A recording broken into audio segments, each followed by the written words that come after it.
नमस्कार दोस्तों, स्वागत है आप सभी का जेई एग्ज़ाम प्रिपरेशन के यूट्यूब चैनल पर। दोस्तों, एसएससी जेई के प्रीवियस ईयर के क्वेश्चनों की जो सीरीज हमने शुरू की है उसको आगे बढ़ाते हुए आज हम स्टील के अन्य महत्वपूर्ण क्वेश्चन डिस्कस करेंगे। सो आप वीडियो में एंड तक बने रहें। शुरू करते हैं friends. The transverse flat belts are design for tensile strength, shear strength, compressive strength, bending stress.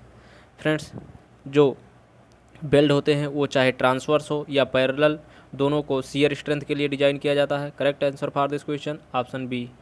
यदि किसी गसेट प्लेट से यदि किसी प्लेट को इस तरीके से कनेक्ट किया जाता है तो उसके जो साइड में यहाँ पे बेल्ट की जाता है उसको पैरेलल फिलेट, और उसके इंड में जो बेल्ट किया जाता है उसे इंड बेल्ट या ट्रांसवर्स बेल्ट कहते हैं। इन दोनों का जो फेल्योर क्राइटेरिया होता है वो शियर में फेल करती हैं, इसलिए इनका डिज़ाइन शियर के लिए किया जाता है। बढ़ते हैं नेक्स्ट क्वेश्चन की तरफ।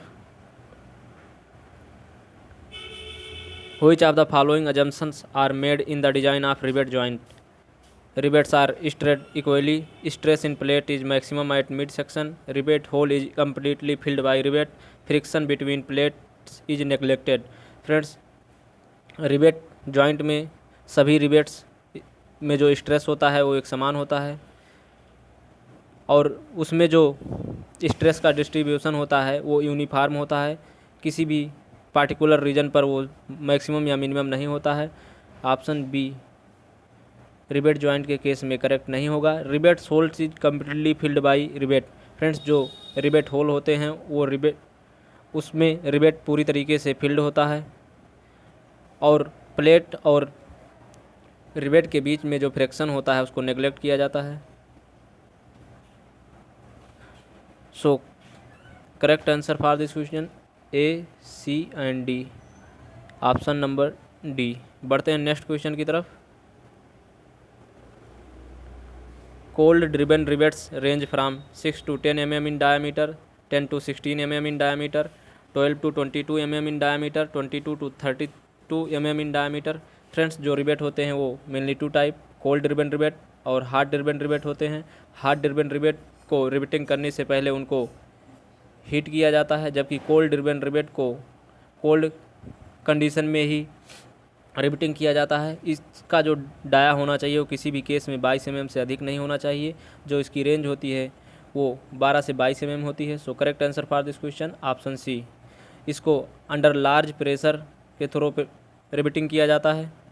बढ़ते हैं नेक्स्ट क्वेश्चन की तरफ। Number of rivets required in a joint is load per shear strength of rivet, load upon bearing strength of a rivet, load upon tearing strength of a rivet, none of these. Friends, जो number of rivets यन होता है वो total load upon rivet value होता है। So correct answer for this question option D, none of these. और friends, जो rivet value होता है वो मिनिमम ऑफ पीएस और पीबी होता है, जहाँ पे पीएस शियरिंग में रिवेट की स्ट्रेंथ और बियरिंग में पीबी उसकी स्ट्रेंथ होती है। बढ़ते हैं नेक्स्ट क्वेश्चन की तरफ। According to Unwin's formula it is if T is the thickness of the plate in mm, the nominal diameter of rivet is d equal to 1.91 t, d equal to 1.91 t square, d equal to 1.91 root T, none of these. Friends, Unwin formula के according जो rivet का dia d होता है mm में 6.05 root T होता है। So correct answer for this question option D, none of these. और यदि बात करें डाया की सेंटीमीटर में, जब डाया सेंटीमीटर में होगा तो उस केस में जो फार्मूला होता है वो d equal to 1.91 root T होता है, जहाँ t सेंटीमीटर में होगा। बढ़ते हैं नेक्स्ट क्वेश्चन की तरफ। Maximum slenderness ratio for tension member shall not exceed 180, 300, 350, 400। Friends, जो प्योर टेंशन मेंबर होता है उसके केस में जो स्लेंडरनेस रेशियो होता है वो 400 होता है। Correct answer for this question option D. Friends, यदि कोई टेंशन मेंबर हो और उस पर रिवर्सल स्ट्रेस आ रहे हैं और उसका कारण डेड लोड हो या उसका कारण विंड या अर्थक्वेक ना हो तो उस केस में जो स्लेंडरनेस रेशियो होता है वो 180 होता है। और जब टेंशन मेंबर पर रिवर्सल स्ट्रेस जनरेट हो रहे हैं और उनका कारण अर्थक्वेक या विंड होता है तो उस केस में जो स्लेंडरनेस रेशियो होता है वो 350 होता है। बढ़ते हैं नेक्स्ट क्वेश्चन की तरफ। एज पर the code the permissible stress in axial tension in newton per mm square on the net effective area of the section shall not exceed where Fy is the minimum yield stress of steel in newton per mm square. Friends, axial tension और bending के case में जो permissible stress होता है वो 0.6 Fy होता है। Correct answer for this question option B. जबकि बेंडिंग के केस में जो परमिसिबल स्ट्रेस होता है वो 0.66 Fy होता है। और बियरिंग के केस में जो परमिसिबल स्ट्रेस होता है वो 0.75 Fy होता है। और सीयर के केस में जो एवरेज सीयर होता है वो 0.4 Fy।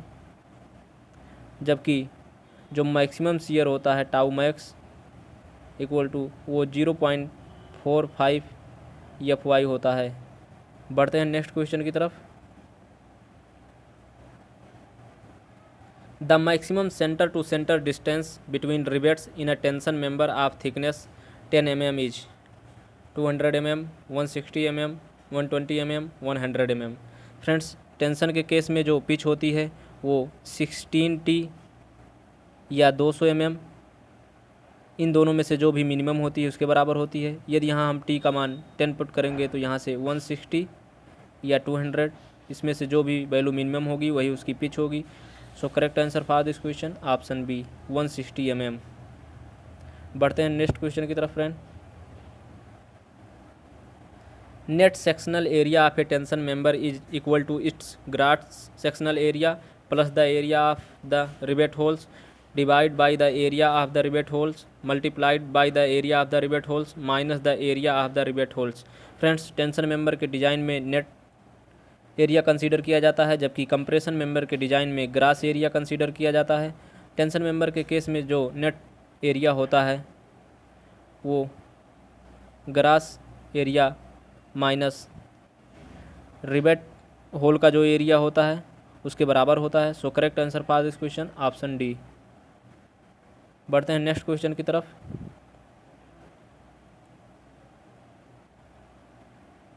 A tension member is subjected to possible reversal of stress due to wind the slenderness ratio of the member should not exceed 180, 200, 250, 350। Friends, यदि टेंशन मेंबर पर रिवर्सल ऑफ स्ट्रेस जनरेट हो रहा है उसका कारण विंड और earthquake हो तो उस केस में जो स्लेंडरनेस रेशियो होता है वो 350 होता है। Correct answer for this question option D. और यदि रिवर्सल स्ट्रेस विंड या अर्थक्वेक की वजह से जनरेट ना होके अदर लोड की वजह से जनरेट हो रहे हों तो उस केस में जो स्लेंडरनेस रेशियो होता है वो 180 होता है। बढ़ते हैं नेक्स्ट क्वेश्चन की तरफ।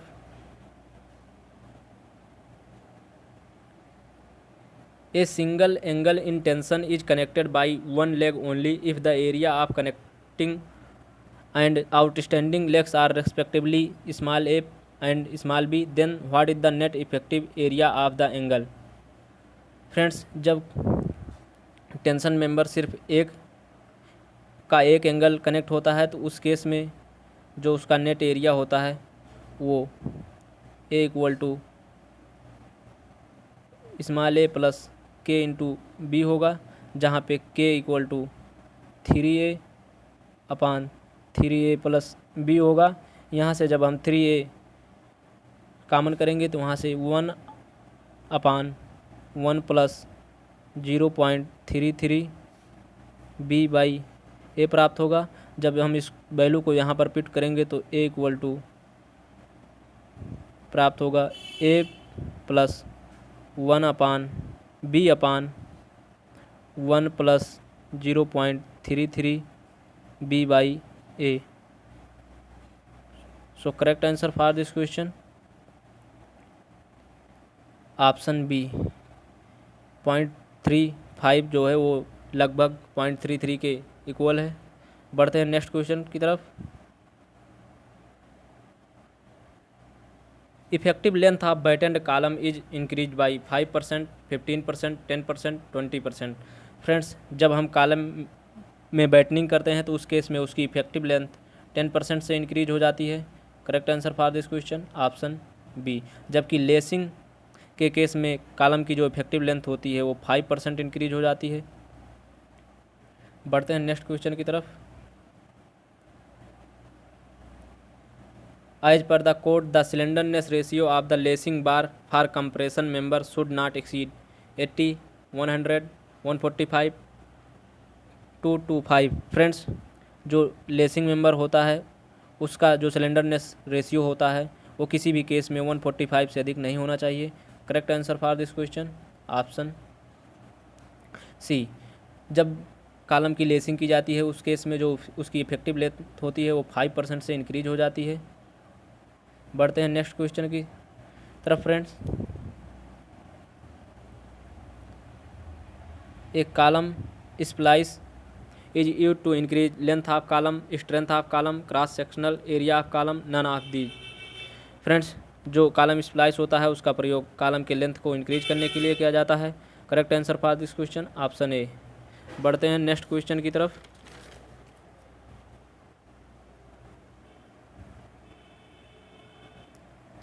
एज पर Indian standard 884 the lacing of the compression member shall be proportion to resist a lateral total transverse shears equal to at least 1% of axial load, 2% of axial load, 2.5% of axial load, 3% of axial load। Friends, जो total transverse shear load lacing द्वारा वहन किया जाता है वो axial load का 2.5% होता है। Correct answer for this question option C. Next question friend, as पर codal provisions the effective buckling length of a cantilever steel column of length L is given by 0.5 L, 1.3 L, 2 L, 3 L. Friends, जो column steel column की effective length होती है वो 2 L के बराबर होती है। Correct answer for this question option C. Next question friend, compression member always tend to buckle in the direction of least radius of gyration, axis of load perpendicular to the axis of load, minimum cross section। Friends, जो compression member होता है वो हमेशा least radius of gyration के direction में buckle होता है। So correct answer for this question option A. Next question friend, the slenderness ratio of a column is 0 when its length, effective length is equal to actual length, is very large, is equal to its radius of gyration, is support on all sides throughout its length। Friends, जो slenderness ratio होता है वो lambda equal to effective length upon least radius of gyration के ratio के बराबर होता है। Effective length, जिसको हम अनसपोर्टेड लेंथ भी कहते हैं, जब कोई संरचना जो कि थ्रो आउट किसी से सपोर्ट पर आलंबित हो तो उसकी जो अनसपोर्टेड लेंथ होगी वो 0 होगी। उस केस में यल इफेक्टिव का मान 0 होगा, तो उस केस में जो स्लेंडरनेस रेशियो लैम्डा का मान होगा वो 0 प्राप्त होगा। सो correct answer for this question option D. Next question friend, in single laced column construction the thickness of flat lacing bar shall not be less than 1/15th of the width of the lacing bar, 1/3 of the effective length of lacing bar, 1/40 of the effective length of single lacing, 1/10th of width of lacing bar। Friends, जो single lacing के case में जो उसकी lacing bar की thickness होती है वो L/40 होती है और डबल लेसिंग के केस में L/60 होती है। So correct answer for this question option C. बढ़ते हैं नेक्स्ट क्वेश्चन की तरफ। The maximum allowable slenderness ratio for member carrying compressive load due to wind or seismic force only is 180, 250, 350, 400। Friends, यदि किसी member पर जो कंप्रेसिव लोड आ रहा है उसका कारण विंड और सेस्मिक फोर्स हो, तो उसकी केस में जो स्लेंडरनेस रेशियो होता है वो 250 होता है। Correct answer for this question option B. और यदि कंप्रेशन मेंबर पर कंप्रेसिव लोड सिस्मिक और विंड की वजह से ना आकर डेड लोड या लाइव लोड की वजह से जनरेट हो रहे हों, तो उस केस में जो स्लेंडरनेस रेशियो होता है वो 180 होता है। बढ़ते हैं नेक्स्ट क्वेश्चन की तरफ friend. In order to determine the allowable stress in axial compression, Indian Standard Institute has adopted Rankine's formula, secant formula, Euler's formula, Perry-Robertson formula। Friends, IS code के अकॉर्डिंग एक्जियल कंप्रेशन में allowable stress को calculate करने के लिए Rankine formula का उपयोग किया जाता है। Correct answer for this question option A. जो रैंकाइन फार्मूला होता है उसके according sigma AC equal to 0.6 FCC into FY upon FCC की पावर 1/4 प्लस FY की पावर 1/1.4 और टोटल की जो पावर होगी 1/1.4 होती है। बढ़ते हैं नेक्स्ट क्वेश्चन की तरफ friend. If the depth of section of an upper column is much smaller than the lower column, bearing plates are provided with column splice. Filler and bearing plates are provided with column splice. Filler plates are provided with column splice. Neither filler nor bearing plates are provided with column splice.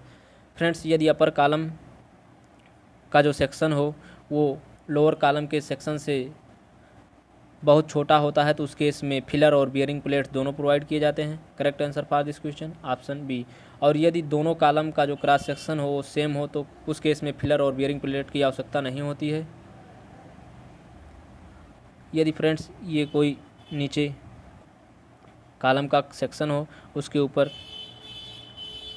Small cross section का column जोड़ना हो तो उस case में हम यहाँ पे bearing plates और यहाँ पे फिलर प्रोवाइड करते हैं और इसको स्प्लाइस के थ्रू कनेक्ट करते हैं। और जब दोनों का सेक्शन सेम होता है तो उस केस में हम बियरिंग प्लेट्स और फिलर का प्रयोग नहीं करते हैं। बढ़ते हैं नेक्स्ट क्वेश्चन की तरफ। The width of lacing bar in mm is kept twice the nominal rivets diameter, thrice the nominal rivet diameter, maximum of the all rounded to nearest 5 mm equal to normal rivet diameter. Friends, जो lacing bar की width होती है वो उसकी nominal rivet diameter के 3 times के बराबर होती है। Correct answer for this question option B. यदि रिवेट का नॉमिनल डायमीटर 16 mm हो तो उस केस में जो लेसिंग की विड्थ होती है वो 50 mm होती है और 18 mm रिवेट डाया के केस में 55 होता है जो नियरली 3 टाइम्स के बराबर होता है। बढ़ते हैं नेक्स्ट क्वेश्चन की तरफ। Web crippling in beams generally occurs at the point where concentrated load act, bending movement is maximum, shear force is maximum, deflection is maximum. Friends, यदि किसी बीम के कंसंट्रेटेड लोड एक्ट करता है तो ये उसका जो वेब होता है वो कुछ इस शेप में डिफ्लेक्ट हो जाता है जिसको हम वेब क्रिपलिंग कहते हैं। इसका जो रीजन होता है वो कंसंट्रेटेड लोड होता है। So correct answer for this question option A. बढ़ते हैं नेक्स्ट क्वेश्चन की तरफ। When a load is exerted or transferred from one surface to another in contact, the stress is known as bearing stress, shear stress, bending stress, direct stress। Friends, जब load एक surface से दूसरे surface पर contact के through transfer होता है तो उस केस में बियरिंग स्ट्रेस जनरेट होता है। Correct answer for this question option A. जो bearing maximum permissible bearing stress होता है वो 0.75 FY होता है। बढ़ते हैं नेक्स्ट क्वेश्चन की तरफ। If 18 mm rivets are used in lacing bar then minimum width of lacing bar should be 45 mm, 50 mm, 55 mm, 60 mm। Friends, जो विड्थ होती है लेसिंग बार की वो उसकी रिवेट डाया के 3 टाइम्स के लगभग बराबर होती है। 18 mm के केस में जो विड्थ होगी वो 55 mm होगी। Correct answer for this question option C. 16 mm rivet dia के केस में उसकी विड्थ 50 mm, 20 mm के केस में 60 mm और 22 mm रिवेट के केस में 65 mm उसकी विड्थ होती है लेसिंग की। फ्रेंड्स, जो लेसिंग होता है वो इसेंट्रिक लोड के लिए डिज़ाइन किया जाता है, जबकि बैटन एक्सियल लोड के लिए डिज़ाइन किया जाता है। बढ़ते हैं नेक्स्ट क्वेश्चन की तरफ। If a rolled steel plate designated as 55 ISF 12 mm is used as lacing, then minimum radius of gyration will be 3 mm, 6 mm, 3.46 mm, 3.8 mm। Friends, जो 55 ISF 12 है, इसका मतलब जो उसकी विड्थ है वो 55 mm और उसकी थिकनेस 12 mm है। जो रेडियस ऑफ जायरेशन होता है, जिसको हम के से डिनोट करते हैं, के इक्वल टू आई अपान ए होता है। इस केस में जो यहाँ पे आई होगा वो बी टी क्यूब अपान 12 अपान एरिया बी टी हो जाएगा। यहाँ से जो वैल्यू के की प्राप्त होगी वो प्राप्त होगी टी अपान रूट 12। यहाँ से जब हम वैल्यू को पुट करेंगे तो के इक्वल टू 12 अपान रूट 12। जब इसको कैंसिल करेंगे तो ये वैल्यू होगी रूट 12 का मान हो जाएगा 2√3 और √3 का मान होता है 2 इंटू 1.73। यहाँ से जो वैल्यू प्राप्त होगी वो 3.46 mm प्राप्त होगी। तो correct answer for this question option C. बढ़ते हैं नेक्स्ट क्वेश्चन की तरफ। Angle of inclination of lacing bar with the longitudinal axis of the column should preferably be between 10 to 30 degree, 30 to 80 degree, 40 to 70 degree, 20 to 70 degree. Friends, जो lacing bar का longitudinal axis से angle होता है वो 40 से 70 degree के बीच में होना चाहिए। Correct answer for this question option C. Next question friends. The compression member always tends to buckle in the direction of axis load perpendicular to the axis of load. Minimum cross section, least radius of gyration. Friends, जो compression member होता है वो हमेशा least radius of gyration के direction में buckle करता है। Correct answer for this question option D. Next question friend. if the area of cross section of a single angle discontinuous stress is 30 centimeter square and allowable working stress corresponding to its slenderness ratio is 6 to 5 kg per centimeter square, the safe load carrying capacity of the member is 10 tons, 12 tons, 15 tons, 18 tons। Friends, जब कोई single angle discontinuous stress होता है उस case में जो permissible stress होता है वो 80% कंसीडर किया जाता है। तो वहाँ से जो लोड कैरिंग कैपेसिटी हो उसकी हो जाएगी 0.8 इंटू 6 to 5 इंटू जो उसका एरिया होगा 30। इसको जब हम सॉल्व करेंगे तो यहाँ से जो वैल्यू प्राप्त होगी वो 15,000 kg प्राप्त होगी। जब इसको हम टन में कन्वर्ट करेंगे तो यहाँ से जो वैल्यू प्राप्त होगी वो 15 टन प्राप्त होगी। Correct answer for this question option C. बढ़ते हैं नेक्स्ट क्वेश्चन की तरफ।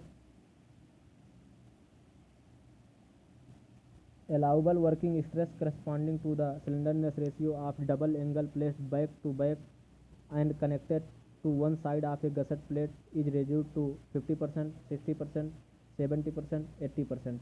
फ्रेंड्स, जब डबल एंगल सेक्शन किसी एक प्लेट के एक ही थ्रो साइड में कनेक्ट हों तो उस केस में जो अलाउबल स्ट्रेस होता है वो 80% होता है। तो correct answer for this question option D. बढ़ते हैं नेक्स्ट क्वेश्चन की तरफ। फ्रेंड्स, जो सिंगल एंगल या डबल एंगल और वो कॉन्टिन्यूअस हो तो उस केस में जो परमिसिबल स्ट्रेस होता है वो सिग्मा AC ही कंसिडर किया जाता है। और सिंगल या डबल एंगल सेक्शन हो और वो डिसकंटिन्यूअस हो तो उस केस में जो अलाउबल स्ट्रेस होता है वो 80% होता है, वो 0.8 सिग्मा AC कंसिडर किया जाता है। और यदि double angle section back to back connect हों और दोनों एक ही साइड में जब कनेक्ट होते हैं तो उस केस में जो अलाउबल स्ट्रेस होता है वो 80% 0.8 सिग्मा AC कंसिडर किया जाता है।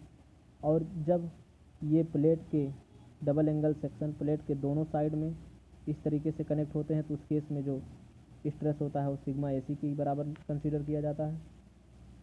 बढ़ते हैं नेक्स्ट क्वेश्चन की तरफ। If the unsupported length of a extension is 4 metre and least radius of gyration of its cross section is 5 centimetre, the slenderness ratio of the extension is. Friends, जो slenderness ratio lambda होता है वो l effective upon least radius of gyration के बराबर होता है। तो यहाँ से लैम्डा इक्वल टू 4 मीटर को हम सेंटीमीटर में कन्वर्ट करेंगे तो 400 अपॉन 5, यहाँ से जो वैल्यू प्राप्त होगी वो 80 प्राप्त होगी। Correct answer for this question option C। Next question friend, if flexural rigidity of A column whose length is L and the loaded end is free is EI, the critical load will be। Friends, जो critical load होता है PC equal to pi square E upon L square होता है। और जब column का एक and free होता है तो उस केस में L इफेक्टिव का मान जो होता है वो 2L होता है। तो उस केस में जो वैल्यू प्राप्त होगी क्रिटिकल लोड की वो PC equal to pi square EI upon 4L square प्राप्त होगी। Correct answer for this question option B।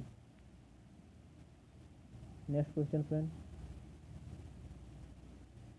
For simply supported beams the maximum permitted deflection is 1/325 of the span, 1/300 of the span, 1/350 of the span, none of these. Friends, simply supported beam के case में जो maximum permitted deflection होता है वो L/325 होता है। तो correct answer for this question option A। Next question friend, when a large value of radius of gyration is not required, channels are placed back to back, channels planes are kept inward, channels planes are kept outward, none of these। Friends, जब हमें radius of gyration की value ज़्यादा required नहीं होती है तो उस case में हम चैनल को बैक टू बैक प्लेस करते हैं। इससे जो उसका एरिया का कंसंट्रेशन होता है वो एक्सिस के पास होता है, जिससे उसकी जो मोमेंट ऑफ इनर्शिया I का मान कम प्राप्त होता है। Channel flange are kept outward, उस सेम केस में भी जो फ्लेंज होता है उसको आउटवर्ड रखेंगे तो यहाँ से भी जो उसका I का मान प्राप्त होगा वो कम प्राप्त होगा। उस केस में भी रेडियस ऑफ जायरेशन का मान कम प्राप्त होगा। तो correct answer for this question A and C। जबकि कंप्रेशन, ये जो संयोजन होता है इसको हम टेंशन के केस में प्रीफर करते हैं और कंप्रेशन के केस में चैनल्स के जो फ्लेंज होते हैं उनको इनवर्ट डायरेक्शन में रखते हैं, कुछ इस तरीके से।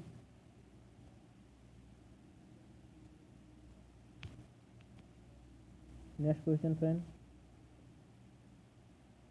in a steel beam section the wave carries the compression, the tension, the moment, the shear। Friends, steel beam में जनरली I सेक्शन प्रीफर किया जाता है। इसमें जो वेव होता है वो shear को कैरी करता है और उसके जो फ्लेंज होते हैं वो मूवमेंट को कैरी करते हैं। तो correct answer for this question option D। Friends, इस वीडियो में इतना ही। आई होप कि आपको वीडियो पसंद आई हो। वीडियो पसंद आई हो तो वीडियो को लाइक और शेयर ज़रूर करें। फ्रेंड्स, वीडियो को अपने दोस्तों के साथ भी शेयर करें और यदि आप चैनल को पहली बार विजिट कर रहे हैं तो चैनल को सब्सक्राइब कर लें और पास वाले बेल आइकन को प्रेस करें, जिससे आपको प्रॉपर नोटिफिकेशन मिलती रहे और आपसे कोई भी वीडियो मिस ना हो। Thank you for watching.